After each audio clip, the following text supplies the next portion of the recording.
So go to Afghanistan. I think I spent close to 6 months in Afghanistan. Um, it was the most fun I never want to have again. I can't believe that happened. I can't believe I've started this from nothing. Like I started this writing on a notepad in Kuwait.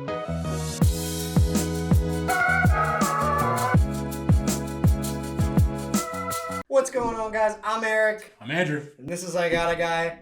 We have an amazing episode for you guys today. Wonderful. Chase Russell.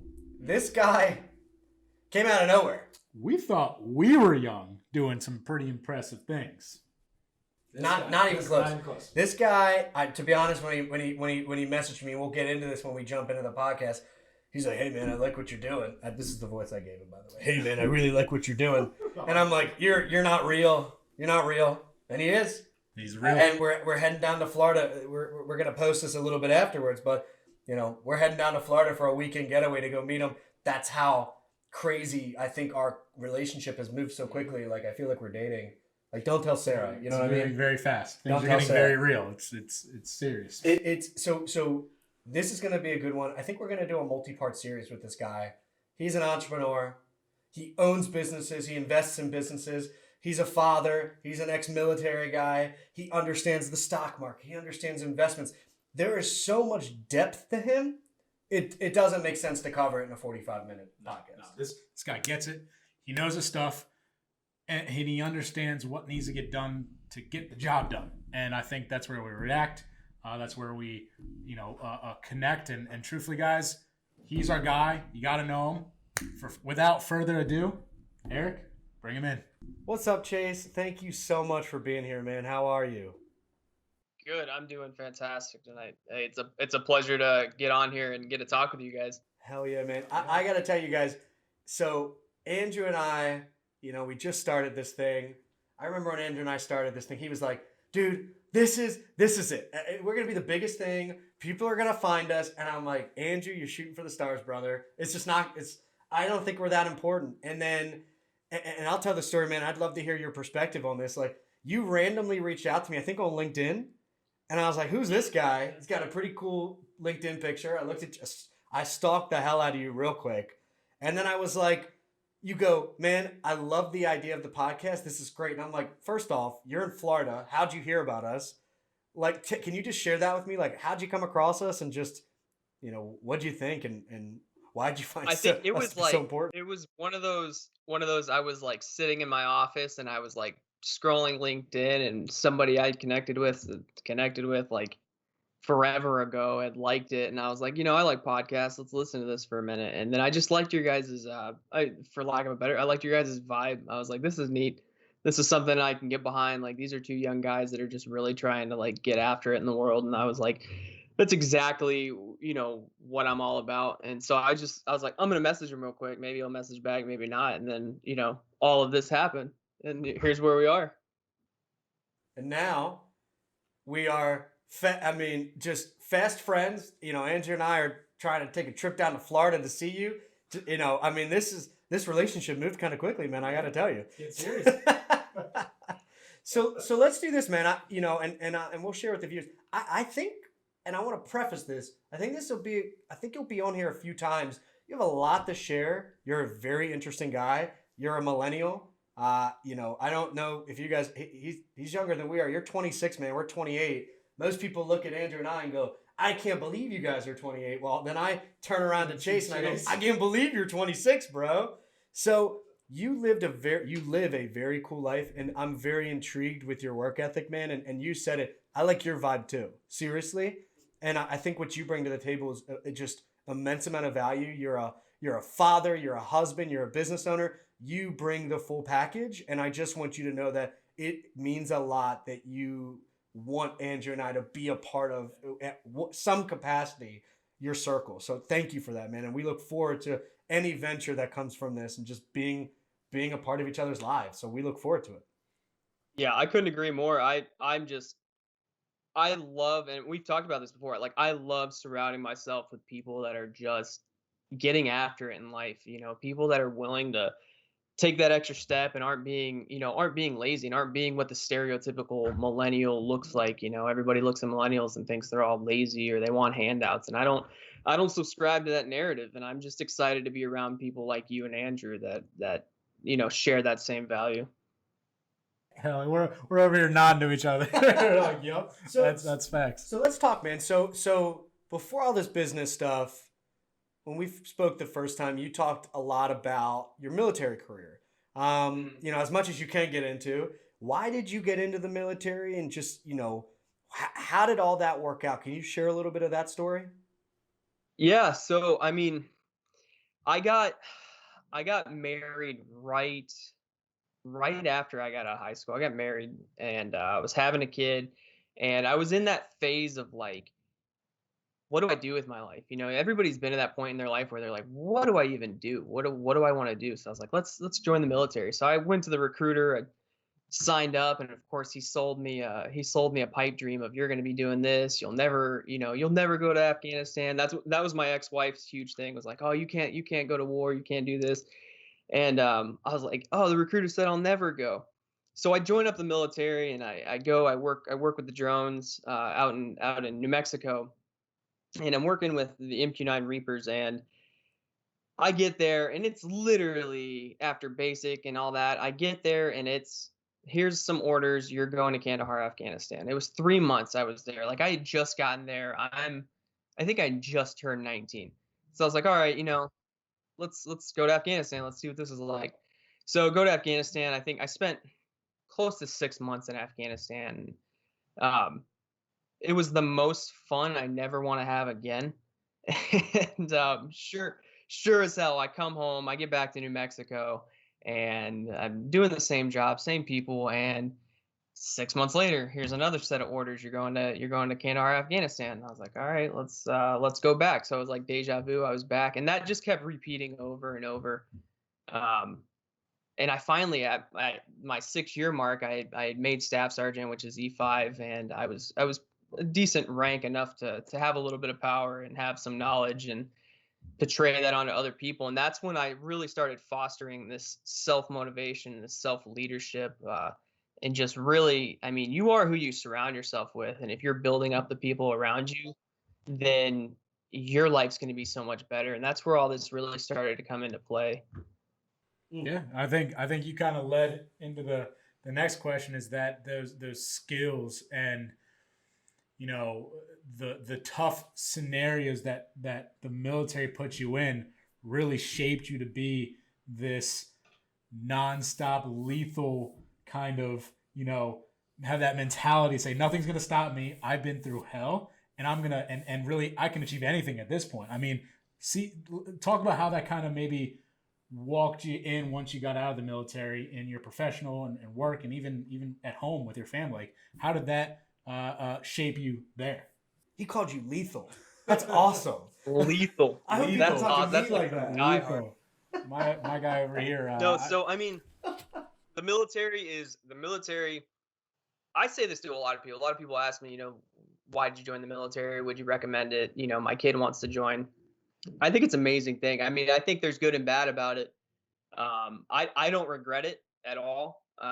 The skills that I learned, the work ethic that I learned. I think the work ethic for me personally, I had I had grown up having to work extremely hard my entire life. I was, 2 days in football practice. I was played every sport. I was a straight A honor student, like valedictorian. I did it all, and just going into the military just amplified that so much more because, when you're away from your family, it sucks. I had at the time I had, one daughter, and I was gone so much that I missed so much, and it sucked.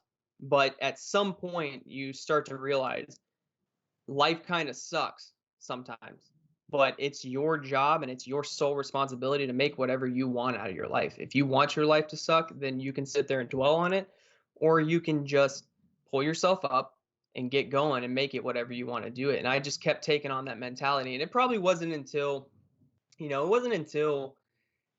my last 2 years or so in the military. I did it was close to 9 months I did in Kuwait back in 2017. and it just started really hitting me.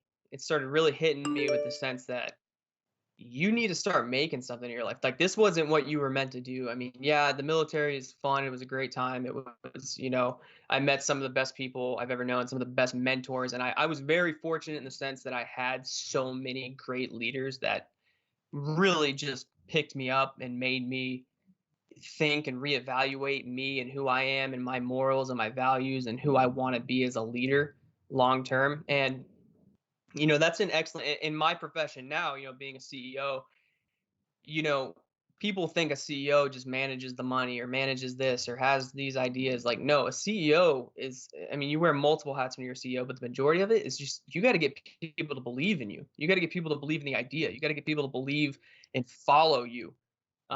And that's something that's really that I learned in the military is being able to, in such dire situations, such stressful situations, is being able to rally people and get them to do what they want to do, but what they think they want to do. I think probably keeping that composure too from the military was probably pivotal also. Kind of, being a leader, cool, calm, and collective. If they see you break, there's a higher chance that they might break, and the whole thing just starts to tear apart from the top down. Yeah, I mean it's yeah, I would say I would agree with that in the sense that I mean that's life in general, especially for instance, I mean in my case, like when you become a dad, you can't break down every time something bad happens. You can't break down as a leader every time something bad happens. Like you need to keep that in and you need to think, hey, I've hit a roadblock or I've got a snag here, I've got an issue here. All right, let's think of plan A, B, and C to fix it. And I think the military is extremely good about teaching you, hey, here's how you get to A, here's how you get to B, and here's how you get to C. And if you can't do any of those, guess what? Find option D. It's that's a life thing that is just such an amazing thing that you get to come out of the military with. Well, some people come out of the military with. I'm not going to sit here and say everybody that comes out of the military is an excellent leader. I think leadership is definitely it's taught to an extent. I think there's people who are very have a natural born leadership, and then there's people who can be taught and refine their leadership. And the military did that for me. It's awesome. It's your again your military experience and what they taught you and the things that you saw and how it shaped you. I think is pivotal in who you are today. And Andrew said it. I mean, you were saying some of the things about you being a CEO. A lot of the times when I compliment Andrew, I say, man, the way you lead is how you live. And I think that's so amazing that you as a person is exactly who you are as a leader, as a CEO. And these guys, whether they're older or younger than you have guys who are not, that are your same age, that are older than you, that are much younger than you. And you have to exude confidence, but let them know that they could still trust you, but that you're going to take them to the finish line because you're all in it together. And I'll tell you, Chase, like when I first met you and we first talked, I was like, man, I know you I've owned businesses and I work in a business entity where I have to empower people to do things, and that's not an act. That is who I am, and I believe that's who you are, and I believe that's who Andrew is. And you said it, man. I want to be around those types of people. So I just want to tell you again, if I can't, I'm gonna probably compliment you like 50 times today. So maybe we'll keep a tracker of all the times I compliment you. That's one ding. We're on like 12 right now. So I guess my question, where I wanted to lead into that, you're about to exit the military. You are now in a field that most people don't get into. I mean, I didn't know people like you existed, to be honest with you. I didn't know you could just start an airline company. I didn't know. I don't know what that was like. Where did you come up with the idea of just owning a business in general? Was that during your military time? And how did you even do that?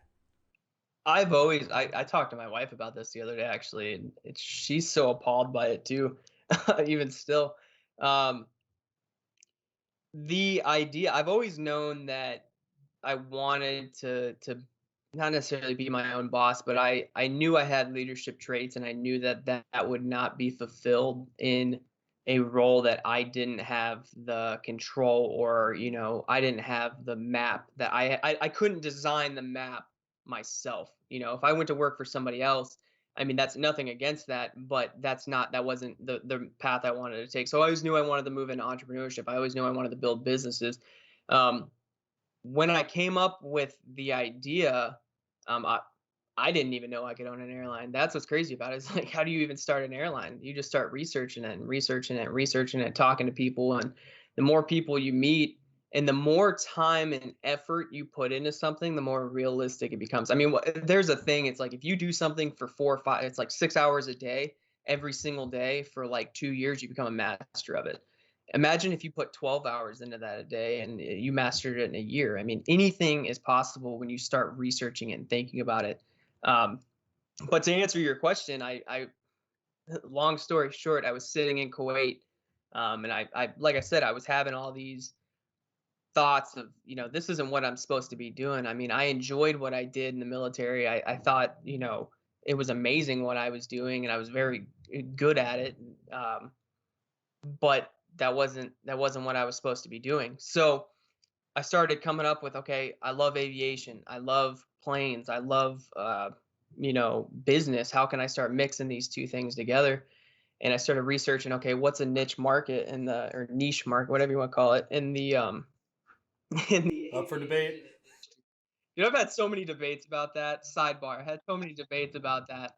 That is Chase. That is a goal. We're gonna. Somebody comment that, please. Is it niche or niche? If you guys watching this, is it pronounced niche Or niche. or niche? Leave it in the comments and make it real obvious when you're texting out, because obviously you can't hear the space. But we'll have to take a survey on that one. Put the little squiggly lines like in Spanish and stuff and all that. Like put the whole, do whatever you need to do, but I want to figure out how it's pronounced. But yeah, so I'm sitting in Kuwait and I start researching. And I start thinking there's a huge gap between uh, private charters and the commercial airline industry. There's a huge gap of the market that's completely left untapped. You've got people that are flying first class that can afford to fly private charter, but they're not willing to spend as much as most private charters are charging for that flight. So how can you bridge the gap between people who have the money to fly first class and the market to fly first class and people who want a cheaper charter flight? And then I started research. I was like, okay, how can I make this a reality? And the gears just started turning and the research just started coming, and I put together this business model. And looking back at it, it was a terrible business model. I mean, it always is, isn't it? Like every time you start a business, it's always something terrible. When you start out and then you get new information and it just stockpiles and stockpiles, and then you refine a product. I mean, Andrew, you're in manufacturing. I'm sure every time you write up a blueprint, it's probably on a napkin somewhere, and then next thing you know, you've got an actual metrics and the whole nine, and it comes out a good product. It's the same thing with building a business. You start out with just such a crude product or a crude idea and design, and you just start refining it, refining it, refining it. Next thing you know, you get a well-oiled business, all off an idea that I had when I was stuck in Kuwait. Dude, here's what I'm hearing, and please correct me if I'm wrong. Here's the tip that I just heard. Find your passion. You said aviation and business was your passion. You found a way to put them together. Then you just did an immense amount of research. You put in time, you put in hours, you spoke to people, and you took your passion and turned it into reality. And I think the tip there is just do what you love. Don't let anybody tell you differently. When did you start the company? How old were you? Started in 2000. I think 2018. It was late 2018, 2019, I think. So 24, 25. You Yeah. started a business that we both just said you didn't and I didn't think it was possible. And you made it a reality, and now you're a successful business owner, and you're an entrepreneur, and you do a lot of different things, and now again you're juggling being a father and a business owner, and just being a good person and being a husband. Like that is it. There's another compliment. There's that is amazing. But I think it's a I mean, really good tip. Here's the thing that I think people don't understand is you can do anything you want. I mean, geez, Elon Musk runs $4 billion companies. The man, if he can do that. This is the way I look at it. If he can do that, I can build an airline. Like, and when you compare and contrast how big things are, you start to realize like you're not even touching the tip of the iceberg with some of the things you're thinking of. And I mean, granted, for me, Russell Aviation is just the start. to my grander plan. I mean, we can go into that in another podcast at some point, but uh when you start putting time and and once momentum starts going and you're meeting people, and you'd be surprised how many people are just willing to talk to you and help you. It's just asking for the help. And I think people are either prideful, they're afraid, they're whatever it is, and they don't want to just take that leap. They don't want to just jump off the edge because they're comfortable with whatever they're doing.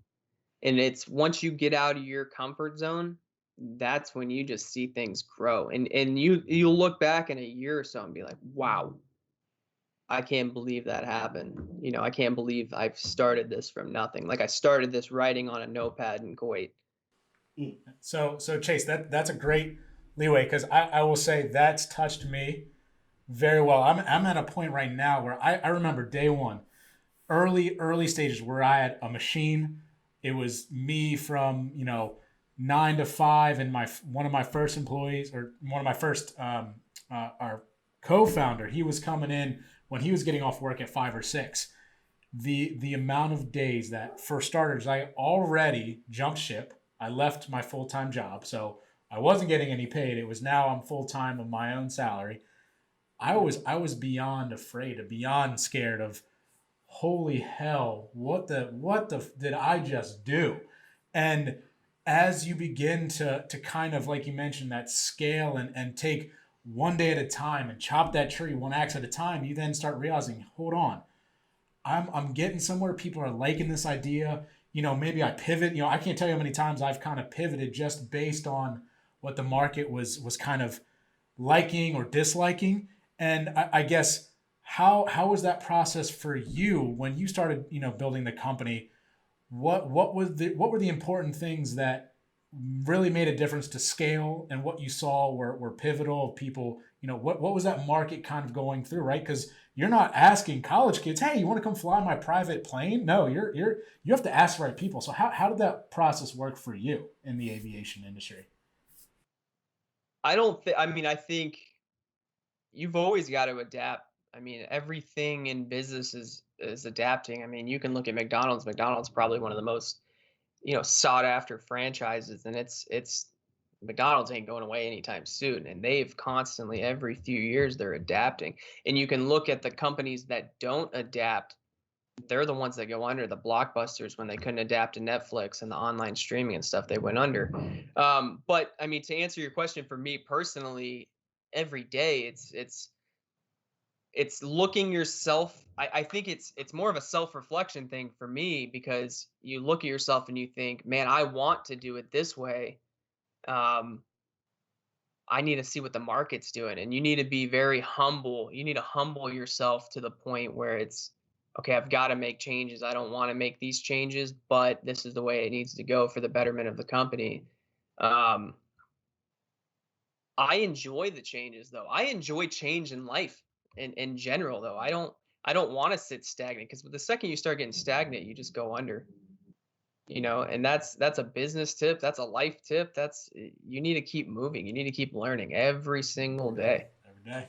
Uh, And in the beginning, you, as a founder, in the beginning, people don't realize, like, you are the company. Like, you're not selling a company. You're selling you. So you need to go into it, and this is I tell this is relationship advice, this is business advice, I don't care what you want to call it. You need to be the best version of yourself before you do anything for anybody else. You don't need to go into a relationship uh if you're not the best version of yourself, because you're just dragging it all in there. You don't need to start a company because you're going to drag all your dirty laundry into the company. And if you're not the best version of yourself, guess what? Like I said before, you can do whatever you want, and part of that doing whatever you want means you can change anything in your life that you want to change. Dude, Anything. I'll tell you, Andrew and I embody this, and I know you do as well. We are humble sponges. Every day I'm learning. Every day I'm adapting. Every day I'm thinking. Every day I might have a little failure. It could be in my relationship. It could be in my professional life. It could be a weight loss thing or a money thing or whatever. And every day I'm learning, and every day I'm adapting. And I surround myself with people like Andrew and now yourself, where I might call him and I might lean on him, but it's never like, woe is me. It's like, look, I'm done complaining, but here's what we need to do. Or, hey man, let's get away for a second, but it's always like, let's be strategic together. We had a good lunch today with our last podcast guest, Mike Martinek. Shout out, Mike. And I just sat down with him and I kind of joked and I said, look, man, I want to do this monthly. I like who you are. I like what you bring to the table. I enjoy your work ethic. You've done stuff we haven't done because he's a little bit older and he's a successful business guy. And I asked him, I said, what do you need from me? Thinking he'd be like, well, he goes, nothing. I just want both of you. And I'm like, man, those are the people I want to be around. I don't want anything from you. And I said that from the first time we spoke. I want nothing from Andrew. But what I want from each other is I want you to motivate me as much as I'll motivate you. I want you to be positive as much as I want to help you be positive. I want all of us to bring each other up and, to your point, be the best versions of us. And I will disassociate myself with you. Disclaimer, if you're not that person. Sure. I don't want to talk to you. And that's why we created this podcast, man. I Got a Guy is not to know Russell Aviation. Sure, you run a solid ship. It's a sweet company. But I'm knowing you, man. You are the face behind it. I want to talk to you. Just like American Bully. We're talking to Andrew. And let's be honest, guys. We've never had anyone come to us and say, do you have a guy that can reference the best Netflix show? No. It's how, where do you have someone who can benefit me and make me better? Whether it's financially, educational, training, labor, like those skills of life. Those are the people you want to learn from to better yourself in every aspect. Give, right? I mean, you'd agree. I mean, I'm sure you'd agree, Jay. It's like the giving mentality is always the winning mentality. It obviously, there's a balance to that, but I truly love giving and love helping. And I know you do a lot. You and your family do a lot to help people and support people. And again, it just shows who you are as people, and then it's going to dictate who you are as a business owner. I think they go hand in hand. Yeah, I mean, I think of it like going back to what Andrew said. Nobody's ever walked up to me and been like, "Hey, let's reference a Netflix show or whatever." Um, that's so true. I mean, what's the quote? You're the average of the 5 people you spend the most time with, and if you're spending your time with people who, not that I'm against it, if that's the way you want to spend your time, but if you're out partying and stuff like that, don't come to me and say, "Hey, I'm not successful," or "Hey, I don't have any money," or guess what? Get a book, read a book about finances, read a book about how to invest. I mean, I get people that come to me all the time. Oh, I don't know how to invest. I don't know how to do this. I didn't have parents that taught me these things. Like me neither. I didn't have parents. And sorry, mom, but my parents barely graduated high school. My mom just got a GED. I was probably a sophomore. She got a GED. My mom's a wonderful person. She's extremely intelligent, but I mean, by the world standards, she's not. I didn't have anybody. I didn't have a trust fund. I didn't have any of that stuff. If you want to make money and you want to start a business, I didn't have anybody that started a business. I'm the first person in my family to ever go to college, to ever even go to college, let alone graduate. And I don't subscribe to the narrative that people use these excuses of, I don't have time for that, or my parents never taught me that, or you don't understand my story. Like, I don't care. I don't care. It sounds very harsh, but in the reality of it, it's just the truth is you can change and do anything you want. This is America, land of the free and home of the brave. You can do anything you want. Then do it. Pick up a book. Go on. You have the internet. You have the entire world and information in your hands. Man, I'll tell you, and I talk to people about this all the time. Millennials in particular, we're in a very interesting position. We were born with something, but it was in a minimalistic form, and then we grew with technology. Now you have the newer generation that got given that technology, and then you have my parents' generation that never had it or had even a more minimalistic version of it. So, and I tell my peers this, and I'm just speaking to the millennial body right now. It's like, we are so lucky to be so tech savvy that people go all the time, boy, wow, you're typing pretty fast. How are you on your phone and your laptop and you're doing cartwheels? I go, I don't know. It's running through my blood. Whereas again, I've got people who are definitely in different age groups that can do that, but we are given such an advantage. Again, I want to surround myself with all generations, all people, everybody, because everybody brings their own uniqueness. But to your point, it's only the people that are willing to say, I'm ready to succeed, or regardless of my circumstance, I'm ready to do something. Let's do it. Those are the people I want to be around. I don't care what or who, but and I remember when I met Andrew, 30 seconds in, I'm like, holy crap, man! Like, there's more of me out there. Like, I thought I was like, I just thought I was weird. I think it boils down to a level of humility to a point. Um, you got to be willing to look yourself in the mirror and say, you know what? Yeah, I spend way too much time scrolling TikTok or Facebook or whatever it is. And okay, I'm going to spend more time looking at stocks. I'm going to spend more time reading stock charts. I'm going to spend more time researching business ideas, plans, niches, whatever you kind of want to call them. I want to spend that time doing something that's productive towards my life. Too many people sit around and throw the pity party instead of just going after it. And you got to be humble enough to say, you know what? I have been lazy. Let's fix it. I do that all the time. There's times where I'm tired. I wake up most days, not on the weekend normally, but I wake up most of the time at like 3:30, 4 o'clock in the morning, and I'm straight to the office. I'm straight to getting stuff done, and I don't come home until it's 9, 10 o'clock at night. Sometimes, I mean, my wife hates it, but she understands my passion, and having a partner like my wife is just, I mean, in my situation, I wouldn't be able to do any of the things that I do without my wife. I mean, shout out to my wife. It's amazing. Hell yeah, man! We're about to launch a podcast where, for you listeners, we're shooting a lot of preliminary content, so this might come out after. But we shot something with my wife and we were watching it, and I remember one of the things I said in there was, a lot of people tell me I outkicked my coverage, or a lot of people tell me how amazing you are. Like, no shit, I knew you were amazing the minute I met you. That's why we're a good team, is because you are the most amazing person I've ever met. And I want to do nothing but support you. And guess what? You're going to do nothing but support me. And we don't even have to talk to each other about that. So, again, man, I so relate to that. And I know Andrew, I mean, it's just keeping those people around you, whether they're a spouse, a family member, or a friend, that just bring you up and just absolutely shine a light to your life. I mean, it's a lot. So shout out to your wife. Hell yeah. Oh yeah. So Chase, you brought up a lot of that, because I find myself, you mentioned like scrolling on TikTok for a couple minutes to hours. Let's be honest. No one's perfect. We definitely get those times where maybe we're a little bit burned out. We maybe do need to get away. We definitely need to relax. But you brought up a good point. I think what differentiates maybe us three, a few select, right, percentage of the world, of realizing, shit, I've been scrolling, or I've been, maybe goofing off for too long.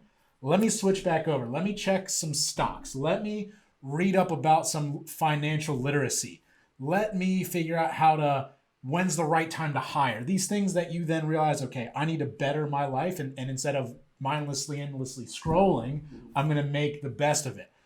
Can you touch base on some of the things that you specifically maybe work on in your quote unquote free time that kind of helps benefit your life and as you're growing? Like, obviously you didn't wake up with financial literacy. Like, you one day decided, I'm going to read this book, I'm going to do it. So tell me a little bit about those things you work on and you like to self-educate yourself. Tips from Chase. Tips from Chase. I think, I think I wasn't always I wasn't always like the way I am now. I mean, I don't think anybody ever is. I mean, the older you get, the more you start to realize, like, okay, I need to spend more time doing things that actually matter. I think it's a level of, and I'm not saying people that scroll Facebook all the time are immature, but I think it's a level of maturity and self-reflection, in the sense that, okay, I have the ability to say, hey, that's enough, and stop it and go do something better with my life. And it's a lot like, the way I like to describe it is, it's like going to the gym. When you're first waking up at 6 a.m. or 5 a.m. or whatever time, and you hit the gym, man, for the first week, 2, 3 weeks, whatever it is, you hate it. It sucks, but you got to do it. Okay. And then you start building this mental fortitude, and you start building these muscle memories, and you start building these, a different mind. I read David Goggins. I read a lot, a lot. And I read David Goggins' book, Can't Hurt Me. I suggest that to anybody. I'm not getting paid by him or anything like that, but it's a great book. It's a shout out to David Goggins. They send me a check. So he's he's a great he's created this mind of this almost alternate personality of sorts. He's a former Navy SEAL, former TAC P, Air Force TAC P. And the guy's insane. And there's no other words for it. He does ultra marathons, and I mean, anybody that knows what an ultra marathon is, you run like, I think it's 100 miles a day. He runs. It's insane. Like, he broke both his legs. So he's a super somebody I really look at and go, that's motivational as hell, and I appreciate that. He says every day you got to wake up and do something that sucks, and then it just gets better throughout the day. And I sounds crazy, but that's something I really took to heart. And you got to start looking at your life and saying, hey, this is my goal. Set a goal. In a year, I want to be here. And you need to get into the mentality. This is what I'm tying it all back into. You need to get into the mentality of, no matter what, I am going to every single day get to that goal. And if there's something that you're doing, it's okay to blow off steam. It's okay to scroll Facebook. I'm not going to sit here and say I don't scroll Facebook. The majority of the time I am on Facebook, though I'm doing something business related. But um, you need to do something every single day that progresses you to that goal. And once you hit that goal, you set a bigger goal, and you set a bigger goal, and you set a bigger goal, and you just keep doing it. And you're going to start to realize, and you're going to start to literally, like I said a minute ago, you're going to look back a year from now and be like, wow, I can't believe I hit that goal. I mean, set some outlandish goal, and just go after it. And if you start to realize, I mean, if you're doing something that's taking time away from hitting your goal, cut it out. And that goes back to the mental fortitude. You need to be able to be humble enough to say, hey, that's not getting me to my goal. I'm done with it. I'm cutting it out. And whether you need to delete the Facebook app, or tell your friend that keeps calling you and talking for 3 hours a day to knock it off. I got things I got to do. Um, that's just the way it is. I mean, if it's not getting towards your goal, and you have such a dying desire to get to that goal, then you'll make it happen.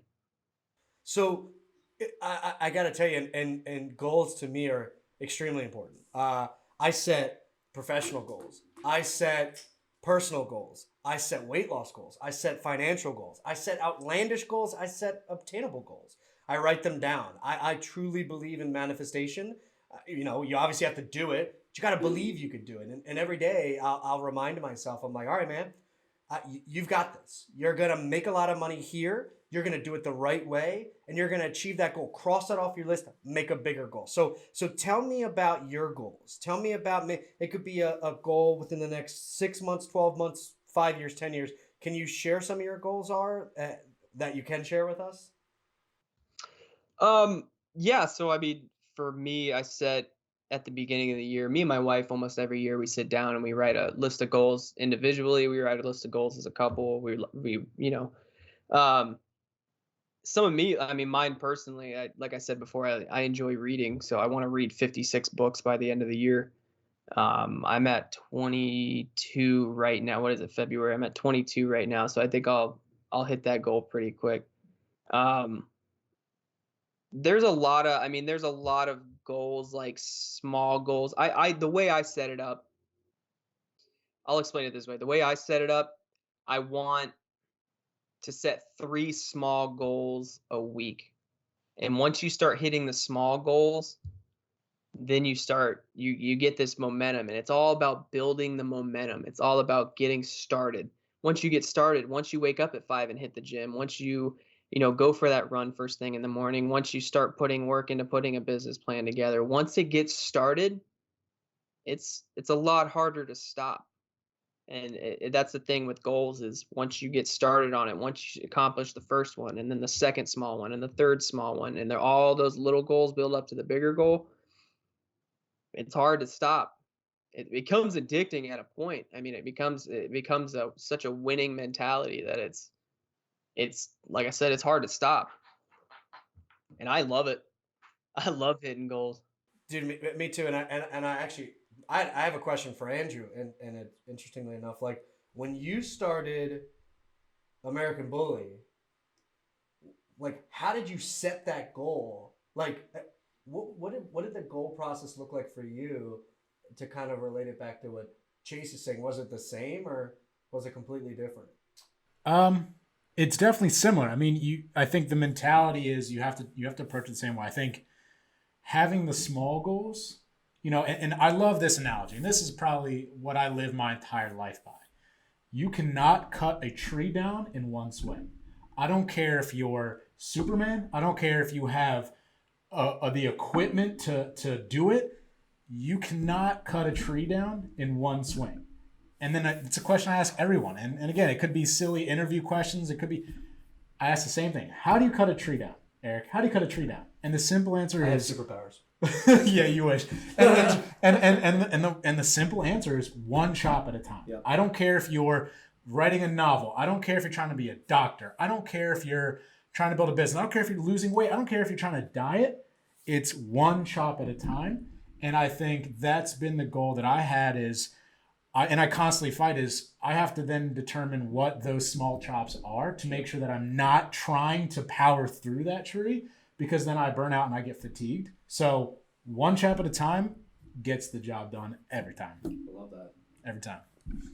So I guess for me, and I kind of said it, goals are everything for me. And I think, as we continue to speak with you, Chase, and like I said, I'd like to make this a multi-part series. You have multifacets to your life. You've got, the aviation company, you're an entrepreneur, you invest, you understand financials, you're a good dude, you're a military guy. I mean, you bring a lot of very interesting variables to a conversation that I think that we should have a multi-part series with you. So what I want to do, if you're okay with it, I'd like to end the podcast with this one question that I ask everybody. What is one or two things that you wish that you knew or did or didn't do that you want to give to the next generation? Do you have any tips or feedback that you'd like to share with anybody listening? Oh, my thing is, again, you can do anything you want. You could literally do it. Doesn't matter your background, your race, your sexual orientation, your gender. I don't care what it is. You can do it. A lot of people, politics aside or anything like that, a lot of people didn't think there would ever be a woman president or a black president or this or that. Somebody's got to be the first, and why can't it be you? I that's something that I portray onto my daughters. My daughter says, "Oh, if she's having a rough day or something, oh, I can't do that. That's just not. I'm not smart enough, or I'm not this." And I nip that in the bud instantly. Like, no, that's not. We don't say that. You can be anything you want if you work hard enough for it.